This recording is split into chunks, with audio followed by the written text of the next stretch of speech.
सिरसा के मैंने बहुत से मुद्दे जो हैं वो पार्लियामेंट के अंदर जो है रखने की कोशिश की। मैंने बहुत से सवाल जो हैं उसमें पूछे हैं।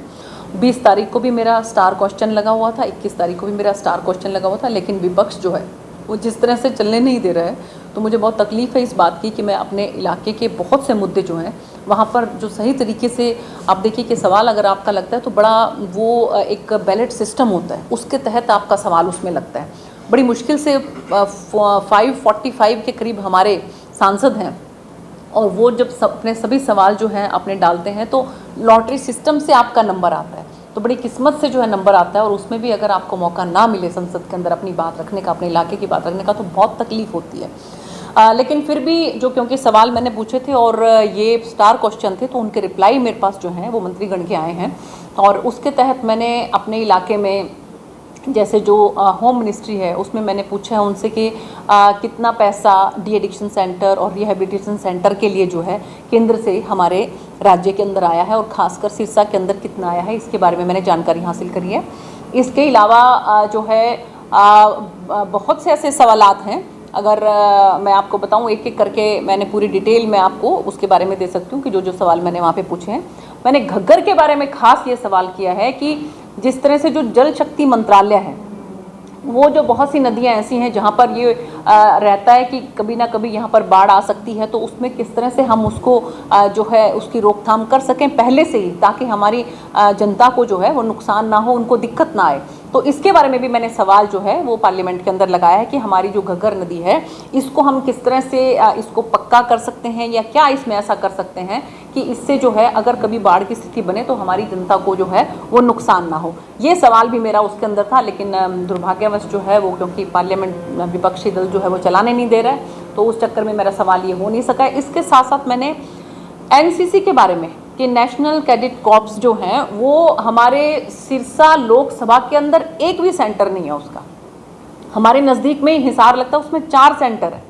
तो ये सारी जानकारी मैंने हासिल करके कि पूरे हरियाणा के अंदर कितने हैं, मेरी लोकसभा के अंदर कितने हैं, तो मुझे पता लगा कि मेरी लोकसभा में एक भी नहीं है।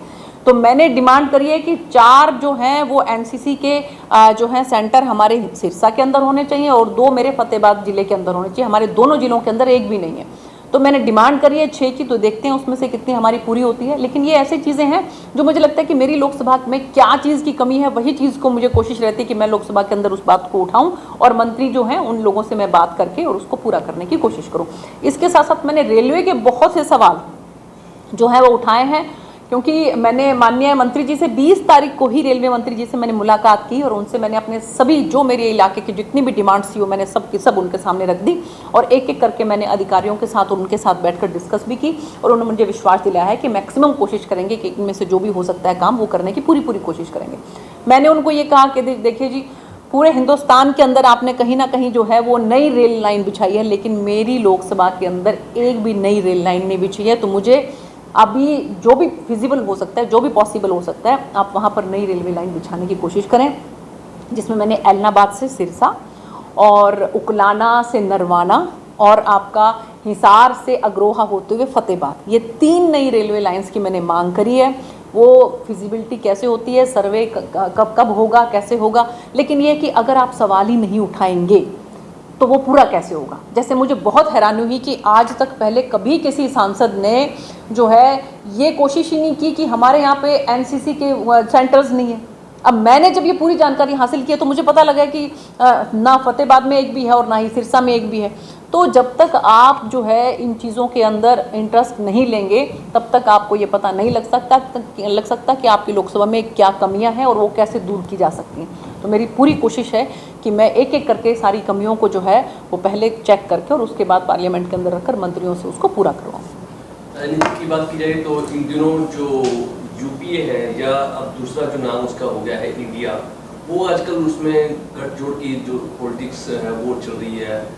एनडीए को हराने के लिए प्रयास सब कुछ कर रहे हैं। क्या लगता है कि 2024 में वो ऐसा कुछ कर पाएंगे? देखिए, ऐसा है कि माननीय प्रधानमंत्री नरेंद्र मोदी जी के नेतृत्व में जिस तरह से काम हो रहा है, अभी 2 दिन पहले ही उन्होंने इंटरनेशनल जो है वो कन्वेंशन सेंटर दिल्ली में प्रगति मैदान के अंदर, देखिए कितने हमारे वहाँ पर आपने देखा होगा कि ट्रेड फेयर लगता है, कितने इंटरनेशनल लेवल के हमारे वहाँ पर कॉन्फ्रेंसेस होती हैं, सब कुछ होता है, लेकिन उस तरह की सुविधाएं वहाँ पर उपलब्ध नहीं थी। तो माननीय प्रधानमंत्री जी ने भारत मंडपम ये नाम रखते हुए वहाँ पर इतना सुंदर कन्वेंशन सेंटर बनाया कि जिसके अंदर कम से कम भी 10 से 12 हज़ार की कैपेसिटी एक बार में लोगों के वहाँ पर बैठने की है। तो एक तरह से पूरी ट्रांसफॉर्मेशन जो है वो हिंदुस्तान की हो रही है माननीय प्रधानमंत्री नरेंद्र मोदी जी के नेतृत्व में। और मुझे पूरी उम्मीद है कि लोगों को बहुत विश्वास है, उनके काम पर बहुत विश्वास है। गरीब आदमी के लिए जिस तरह से वो काम कर रहे हैं, अभी आपने देखा होगा कि किस तरह से किसान समृद्धि केंद्र वहाँ पर जो है सभी किसान भाइयों को बुलाकर और माननीय प्रधानमंत्री जी ने जो किस्त जो है वो जारी की, और किसान समृद्धि केंद्र जो है उसको हम किस तरह से और अच्छा कर सकते हैं, वहाँ पर हम क्या क्या और कर सकते हैं, ये सब जानकारी माननीय प्रधानमंत्री जी ने दी। हमारे किसान भाई जो हैं, हमारे जहाँ पर अभी पूरे, अगर मैं बात करूँ पूरे हरियाणा के अंदर जितने किसान समृद्धि केंद्र हैं वो एकदम से सब चार्ज हो गए हैं। मेरी सिरसा लोकसभा के अंदर भी जितने किसान समृद्धि केंद्र हैं उसके अंदर जो है ये जो माननीय प्रधानमंत्री जी ने संबोधित किया तो उसका लाइव हमने सभी किसान भाइयों को वहाँ पर जगह जगह किसान समृद्धि केंद्र पे दिखाया। अब किस तरह से वहाँ पर खाद भी उपलब्ध होगी, वहाँ पर बीज भी उपलब्ध होगा, वहाँ पर CSC सेंटर भी बनेगा।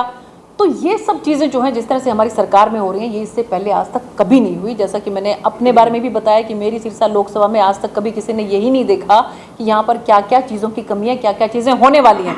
उसी तरह से पहले की सरकारों ने कभी यही नहीं देखा कि जो ऐसे केंद्र बनाकर छोड़ दिए, उन केंद्र को हम किस तरह से अच्छे तरीके से इस्तेमाल कर सकते हैं, ये माननीय प्रधानमंत्री नरेंद्र मोदी जी कर रहे हैं। तो इसलिए मुझे पूरा विश्वास है कि उनके नेतृत्व में 2024 के अंदर भी जो है भारतीय जनता पार्टी की सरकार बनेगी।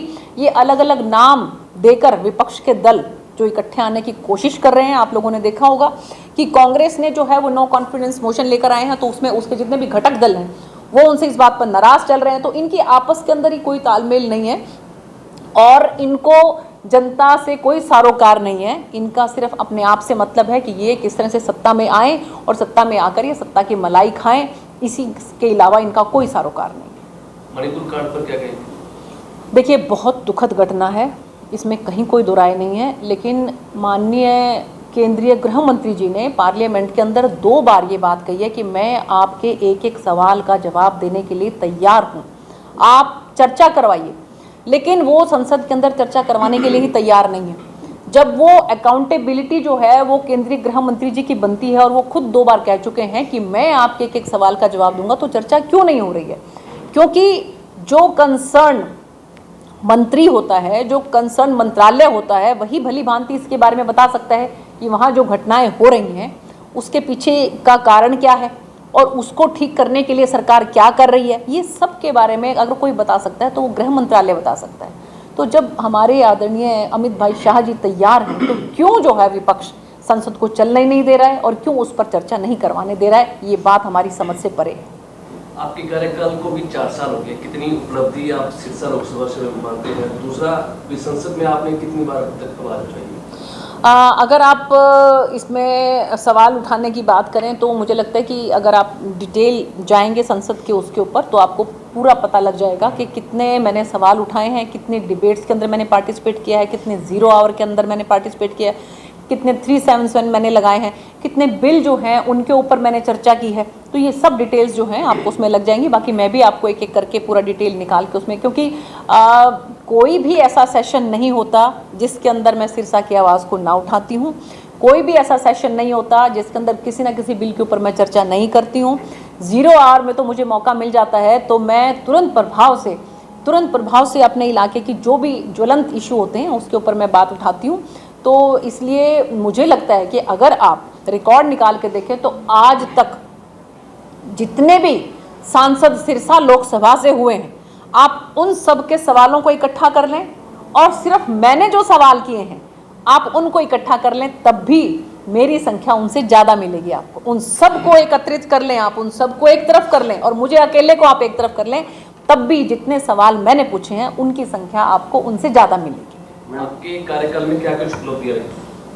क्या करें? उपलब्धियां रही सिरसा लोकसभा? देखिए, उपलब्धियां यही हैं कि सिरसा लोकसभा को आज पूरे हिंदुस्तान के अंदर जाना जाने लगा है। संसद के अंदर सबको मालूम है कि सिरसा लोकसभा कहाँ पर है, सिरसा लोकसभा में क्या क्या दिखते हैं। मैं जहाँ कहीं पर भी जिस भी मंत्रालय में किसी भी मंत्री से मिलती हूँ तो मैं सिरसा लोकसभा की सभी समस्याओं को उनके समक्ष रखती हूँ और बहुत सी समस्याओं को हम धीरे धीरे पूरा करने की तरफ बढ़ रहे हैं आगे। और इसी कड़ी में जैसा मैंने आपको बताया कि हम अगर बात करें जैसे NH में यहाँ पर जिस तरह से हाईवेज बने हैं, जो हाईवे ये आपका हिसार से लेकर सिरसा तक जो बना है उसमें जगह जगह पर जो फ्लाईओवर्स बने हैं उसकी वजह से जो बाढ़ की स्थिति है उसके अंदर काफ़ी कंट्रोल हुआ है। नहीं तो अर्बन एरिया के अंदर ये पानी इतनी ज़बरदस्त तरीके से आ सकता था कि जान माल की बहुत नुकसान हो सकता था। 4 जो है यहाँ पर हमने धांगड़ के अंदर, बड़ोपल के अंदर, दरियापुर के अंदर और एक हराखेड़ी के अंदर, ये 4 जो है फ्लाईओवर बने हैं। ये हमारी उपलब्धि है। इसके साथ साथ ट्रेन की हम बात करें, गोरखधाम ट्रेन को हम लेकर आए। मैं खुद उसके अंदर जो है वो दिल्ली से यहाँ पर सफ़र करती हूँ यहाँ से, और इतनी आरामदेह उसका सफ़र है। अब मेरी कोशिश एक और नई कोशिश मेरी एक और क्या है कि मैंने नोटिस किया कि ये जो गोरखधाम ट्रेन आती है ये पूरा बिल्कुल फुल आती है। तो एक कलोन जो है ट्रेन और चलाने के लिए मैंने रिक्वेस्ट करी है कि कलोन ट्रेन में क्या होता है कि जो ट्रेन चल रही होती है बिल्कुल वैसी ही ट्रेन एक थोड़ी सी देर के बाद उसके पीछे पीछे चलती है। तो उसमें क्या होता है कि जो हमारे यात्री जो हैं कुछ उसके अंदर छूट जाते हैं, या कि जिस तरह से बहुत ज़्यादा रश उसमें होता है तो वो कोशिश ये कर सकते हैं कि कोई बात नहीं, थोड़ी देर के बाद दूसरी ट्रेन आने वाली तो क्यों ना हम उसमें चलें। तो मेरी कोशिश ये है कि अब ये गोरखधाम की कलोन ट्रेन चलनी चाहिए। और इसके साथ साथ आप ये देखिए कि जो अमृत स्टेशन के अंदर मेरी लोकसभा के हमने जो पहले बात करी थी उसमें 3 जो है स्टेशन आ रहे थे, मंडी डबवाली का स्टेशन, सिरसा का स्टेशन और नरवाना का स्टेशन। ये 3 स्टेशन अमृत स्टेशन में आ रहे थे और ये आप देखना दिसंबर तक काफ़ी कुछ इसके अंदर बदलाव आपको जो है स्टेशन में नज़र आएगा। लेकिन जब मैंने आग्रह किया कि मेरी लोकसभा बहुत बड़ी है, उसमें केवल 3 आपने जो है इसमें से चिन्हित किए हैं, ये बहुत कम है। तो उसके बाद अब कालांवाली का स्टेशन भी उसमें आ गया है। इसके अलावा आपका भट्टू का स्टेशन भी उसके अंदर आ गया है, और एक तीसरा स्टेशन भट्टू का और कालांवाली का, ये दो स्टेशन उसके अंदर और आ गए हैं। तो अब आप देखिए कि मेरी लोकसभा के अंदर अगर मैं बात करूं तो 5 स्टेशन जो है अमृत स्टेशन में आ गए हैं। और सिरसा आप देखना धीरे धीरे इसका बिल्कुल कायाकल्प आपको नजर आएगा रेलवे स्टेशन का। प्लेटफॉर्म नंबर 3 जो है उसके लिए भी टेंडर वेंडर की प्रक्रिया जारी है। इसके अलावा जो आपका यहाँ पर वाटर हाइड्रेंट उसकी भी जो है वो टेंडर वेंडर की प्रक्रिया जारी है बहुत जल्द, क्योंकि अगर यहाँ पर वाटर हाइड्रेंट बनता है तो यहाँ पर लंबे रूट की गाड़ियाँ जो हैं वो और ज़्यादा आने लगेंगी। और इसके साथ साथ मेरी कोशिश है कि जो सिरसा से चंडीगढ़ ट्रेन है उसको मैं किसी भी तरह से शुरू करवा सकूं। एक साउथ इंडिया की तरफ जो है कनेक्टिविटी के लिए एक ट्रेन की जो है बात चल रही थी, तो उसमें मेरी कोशिश थी कि उसको हम एलनाबाद डबवाली से होते हुए फिरोजपुर तक लेकर जाएं। तो वो अभी कोशिश जारी है। और इसके अलावा भी जयपुर से जो हिसार की ट्रेन है उसको हम एक्सटेंड करें सिरसा तक, ताकि जयपुर के लिए भी हमारी कनेक्टिविटी बने। ये सब मेरी कोशिश है, जितना इसमें से पूरा हो पाता है वो देखते हैं, नहीं तो जो है फिर अगली बार करेंगे बाकी के काम।